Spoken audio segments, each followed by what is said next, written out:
Hello, my name is Xavier Resendez, and I am the president of the CSUSB Main Campus History Club.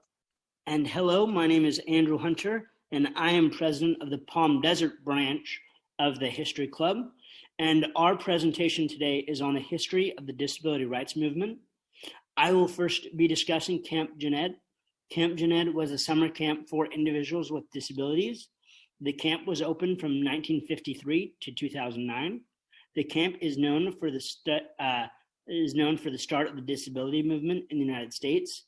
Campers loved the camp because they could truly be themselves.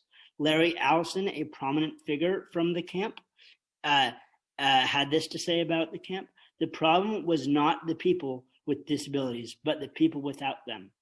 One camper even described the camp as Woodstock for disabled people. Everybody wanted to go, but space was limited, so not everybody could go, unfortunately.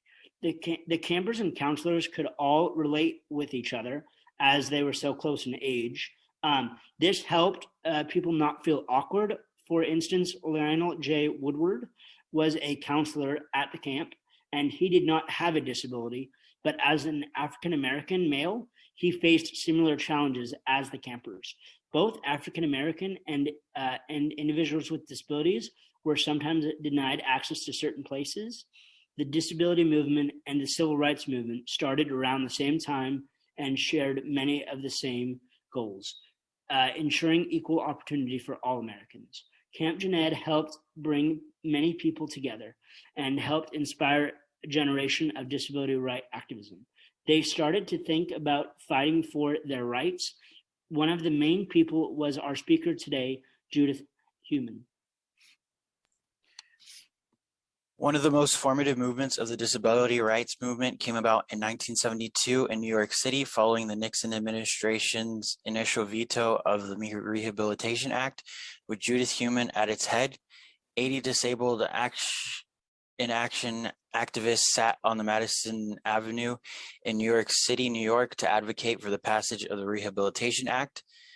This law would ensure the government could not discriminate on the basis of disability, and any federal aid, such as welfare and healthcare. Disabled in Action felt that this location would be most effective, as the blocking of this intersection on Madison Avenue would shut down the streets and therefore a large part of New York. The disabled activists would be able to continue this protest unmolested, as the police could not do anything. A large enough media presence was there to garner additional support to this movement and led to a successful passage of the Rehabilitation Act of 1973. Despite the passage of the Rehabilitation Act of 1973, the act was not enforced. On April 5th, 1977, Judith Heumann and a group of activists occupied a federal building in San Francisco and called on the government to enforce line 504 of the Rehabilitation Act, which was the most important line of the act that said the government had to regularly enforce this act. Many legislatures and government officials came and went passively, hearing the needs of the protesters. And in an effort to escalate their need for line 504 to be enforced, the protesters went on a hunger strike that would last the duration of the protests. The government had also escalated the issue by cutting off water to the building and making sure the phone lines were dead, in addition to bomb threats and other harmful means towards the protesters. Despite this, the protesters continued their occupation of the building, aided by local community and the Black Panthers. The local community, such as hairdressers, came to wash their hair, and the Black Panther Party brought the protesters much needed aid, such as food and water. When asked, "Why are you doing this?" the Black Panthers said, "Because you are fighting to make the world a better place for all people." During this, there's little to no large media coverage on this, aside from a reporter by the name of Evan White. The protesters of the 504 sit-in in San Francisco decided to travel to Washington, D.C. and attempt to meet with U.S. Secretary of Health, Education, and Welfare, Joseph Califano, who refused to see them and ran out his back door rather than try to come to a conclusion with the protesters. Eventually, enough media coverage began to run the story with an editor strike, and Joseph signed the agreement to enforce the 504 regulation. The passage of the 504 Act paved the way for future progress, but disability rights activists had to continually fight for the act to be enforced. At the same time, the Reagan administration threatened to cut funding for disability rights programs. In response, activists staged protests to oppose budget cuts. Additionally, the 504 Act only covered organizations that receive federal money. As a result, employers could discriminate against people with disabilities, public transportation was not accessible, and private businesses did not have to provide any accommodation. Since the 504 Act did not cover essential sectors of American life, disability rights activists sought the passage of a more comprehensive legislation. On March 13, 1990, over 1,000 people participated in the Capitol crawl to raise awareness about the need to pass the proposed Americans with Disability Act, or the ADA.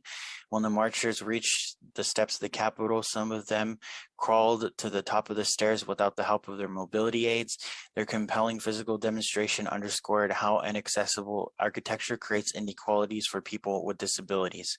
Judith Heumann testified before Congress, explaining that the passage of the monumental legislation will make it clear that our government will no longer allow the largest minority group in the United States to be denied equal opportunity. To do any less is immoral.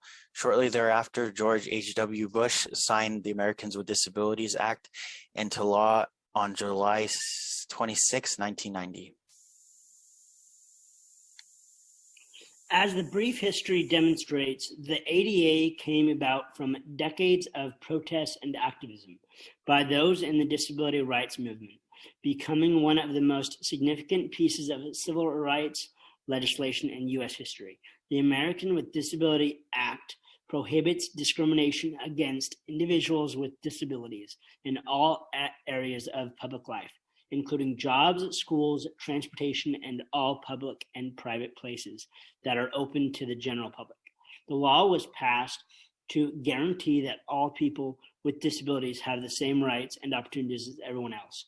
For all these reasons, the passage of the ADA marks a significant turning point in the history of the disability rights movement.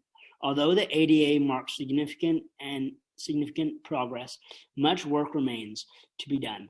As noted by the ADA National Network, the areas that remain comparatively slow to come around are healthcare, housing, and community services and supports.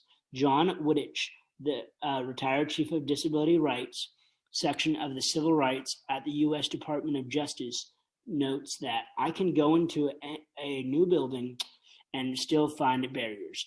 Wooditch notes that there are new issues that we're confronting. We still have a low employment rate for people with disabilities.